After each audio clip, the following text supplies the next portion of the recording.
새콤달콤 토마토라면.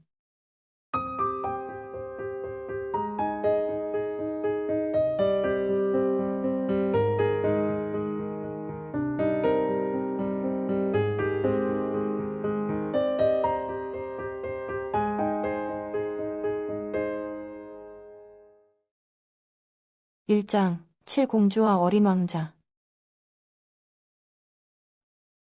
이세진. 세진은 왜 부르냐는 듯 지상을 바라보았다. 사귀기 시작한 지 벌써 2달째인 그녀의 남자친구 지상이 부드러운 목소리로 그녀에게 자신을 표현하려 노력했다. 멋져 보이고 싶고 매력적으로 느껴지고 싶은 마음이 그대로 드러났다. 그러나 세진은 마음이 동하지 않았다. 오빠한테 할 말 없어? 응? 데려다줘서 고마워. 조심해서 들어가고. 세진은 얼버무리듯 작별 인사를 하고는 차에서 내리려 했다. 또 그냥 가? 지상의 손이 그녀를 붙잡았다. 그는 세진의 마음이 아직 자신에게 기울지 않았음을 알고 있었다. 제가 먼저 사귀자고 했고 사람의 마음이 그렇게 금방 얻을 수 없다는 것도 알았다. 언젠가는 그녀가 마음을 열어주겠지 생각하고 진득이 관계를 쌓아가자고 결심했는데 지상은 자꾸 조급한 마음이 들었다. 어느새 세진을 너무 많이 좋아하게 된 모양이었다. 왜 그녀는 자신의 마음을 몰라주는 걸까? 집 구경은 언제 시켜줄 거야? 어딜 혼자 사는 여자 집에 들어오겠다고. 내가 안 된다고 했잖아. 여기까지 왔는데. 나는 혼자 간다고 했어. 마음대로 온 건 지상 씨지. 세진은 생글생글 웃으며 지상의 손등을 장난스럽게 꼬집었다. 그러나 지상은 그녀를 잡은 손을 놓지 않았다.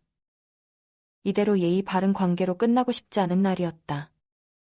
그는 그녀와 조금 더 친해지고 싶었다. 지상의 얼굴에 짓궂은 미소가 걸렸다. 마음대로 올 수 있으니 마음대로 들어갈 수도 있겠다. 세진은 그의 장난스러운 미소가 싫었다.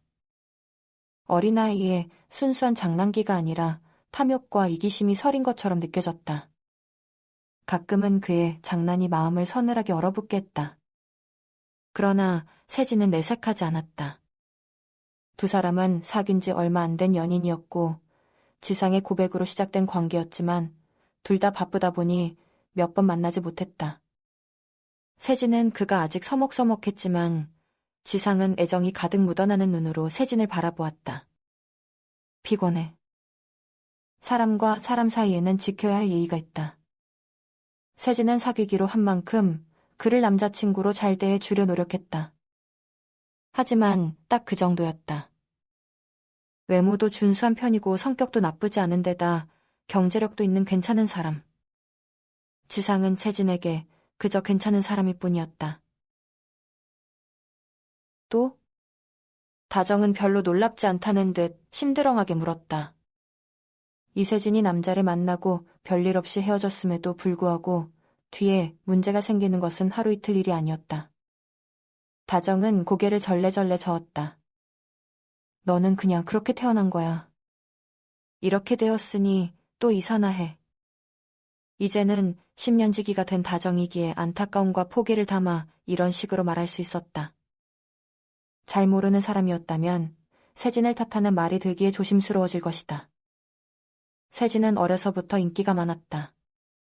예쁜 얼굴이긴 했지만 외모에 그렇게 신경을 쓰지도 않았고 남자들에게 특별히 살갑게 굴지도 않았다.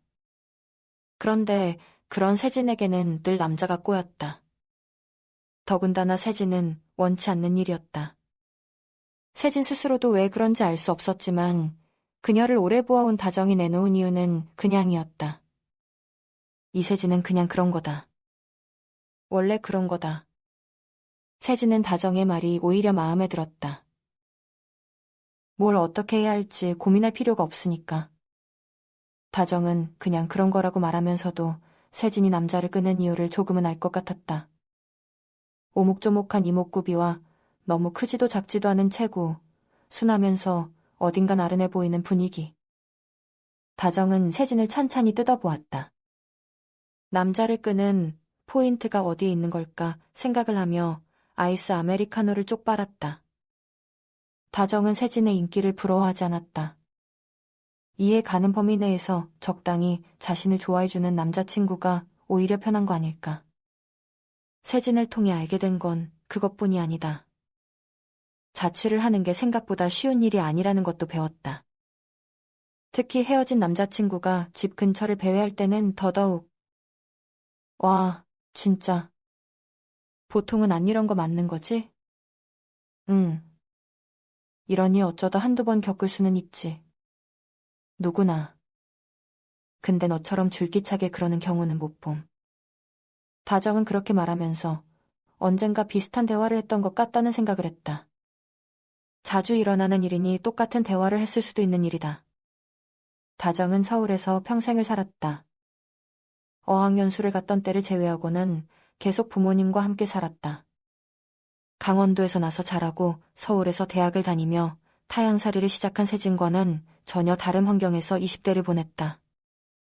세진의 서울 생활은 벌써 10년이 넘었다. 다정은 친구인 세진이 겪는 문제들을 옆에서 지켜보며 독립 결심을 계속 뒤로 미루고 있었다. 혼자 살면서 겪는 경제적인 부담도 있었지만 그 외에도 문제는 산적해 있었다. 룸메이트 문제로 스트레스를 받긴 했으나 학교 기숙사에서 지낼 때는 그나마 괜찮은 편이었다. 3학년이 되어 기숙사를 나오게 되고 자취를 시작하면서 세진의 주변은 남자 문제로 시끄러워졌다. 그래서인지 자취를 시작하면서 세진은 집에 들어가는 것을 싫어하게 되었다. 세진에게 집은 혼자 편히 쉴 수 있는 공간이 아니라 누구에게든 침해받을 수 있는 곳이었다. 학교 근처라 누군가 바래다 준다고 하면 거절하기도 힘든 곳이었다. 누군가 집 근처를 배회하다 우연히 만난 척 같이 밥이라도 먹으러 가지 않겠냐고 말을 걸 수 있는 곳이었다. 대학 4년 동안 몇 번인가 남자친구를 사귀었다. 그때마다 그들이 자취집을 방문하는 문제는 싸움에 불씨가 되었다. 헤어진 후도 문제였다. 전 남자친구가 혼자 사는 집 근처를 서성이는 게 싫어 세진은 자주 학교 도서관에서 밤을 새웠다.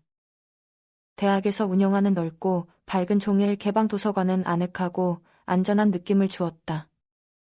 한 번은 세진이 반년쯤 사귀다가 헤어진 선배가 있었다.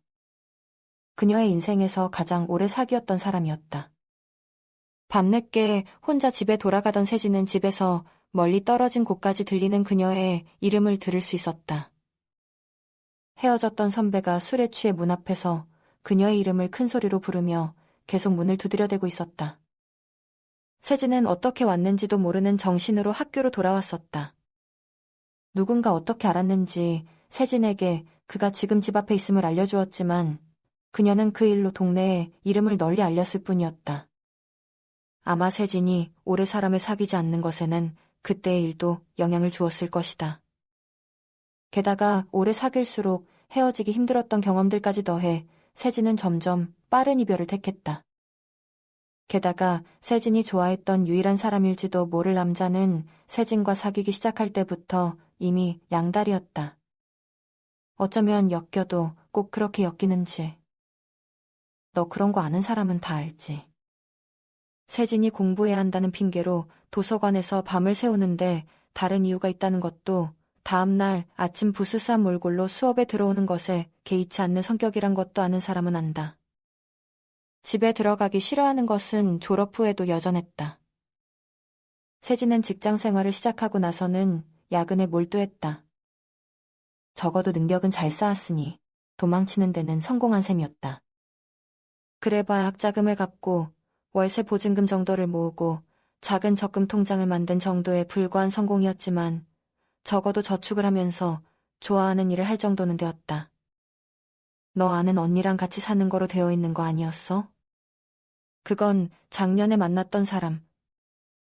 아, 그랬지? 이번에도 그렇게 하지. 오빠가 회식 끝나고 데리러 왔는데 과장님이 얘기해버린 거야. 그래서 아니라고 얼버무리질 못했어. 그래도 이번엔 위험한 일은 없겠지? 사람은 반듯해 보였다며. 그럴 것 같아. 작년에 원룸에서 살 때 사귀었던 사람은 세진의 트라우마를 한층 더 끌어올렸다.